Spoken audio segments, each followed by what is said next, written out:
ठीक पीछे अपने आपको धुएं का एक गुबार दिखाना चाहती हूँ। हम एशकेलोन इस टाउन में आए थे क्योंकि हमें ये पता चला था कि सुबह से लगातार यहाँ पर हमास की तरफ से रॉकेट दागे जा रहे हैं। ये देखिए, बीच बीच में आपको बूम की आवाज भी आएगी।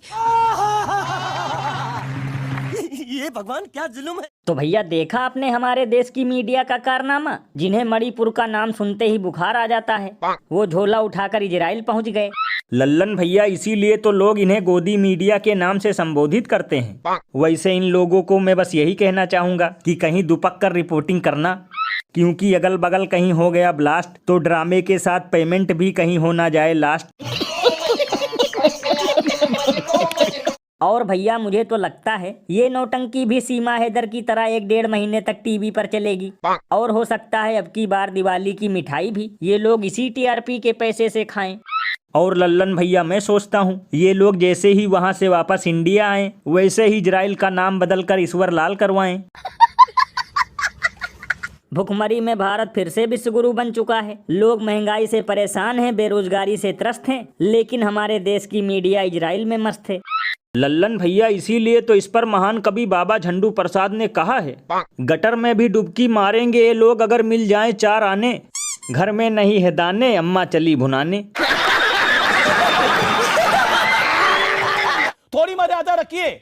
वैसे भैया एक अंदर की बात बताऊं, कभी कभी तो मुझे ऐसा लगता है जैसे ये लोग अपने ही देश के किसी जंगल में इजराइल, गाजा और फिलिस्तीन का सेटअप लगाकर बैठे हों।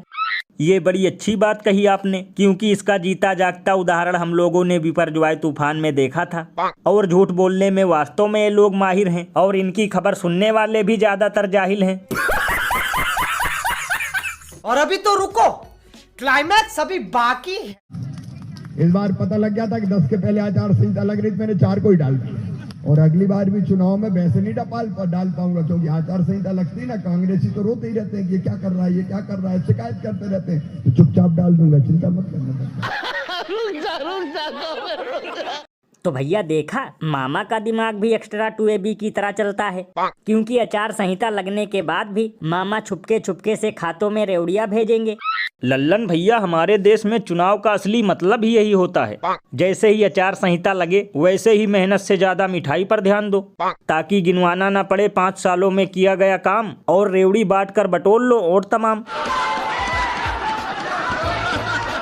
ये बिल्कुल सही कहा आपने। ये 1000-2000 के चक्कर में ही आटा, दाल, चावल, शक्कर का दाम सुनकर लोगों को चक्कर आ जाता है, लेकिन फिर भी नहीं सुधरते। वैसे भैया 1000-2000 में जो लोग बिक जाते हैं, इन लोगों को मैं बस यही कहना चाहूंगा कि इतने में तो गधा भी नहीं बिकता। वैसे लल्लन भैया, मुझे तो लगता है अब की बार जुमला पार्टी की वास्तव में विदाई होना तय है, क्योंकि आजकल रेवड़ियां कुछ ज्यादा ही बट रही हैं। भैया इसीलिए तो इस पर महान कवि बाबा लपेटू दास ने कहा है कि हमारे देश के नेताओं की भी गजब कहानी है, चुनाव जीतने के बाद चावल, उससे पहले बिरयानी है।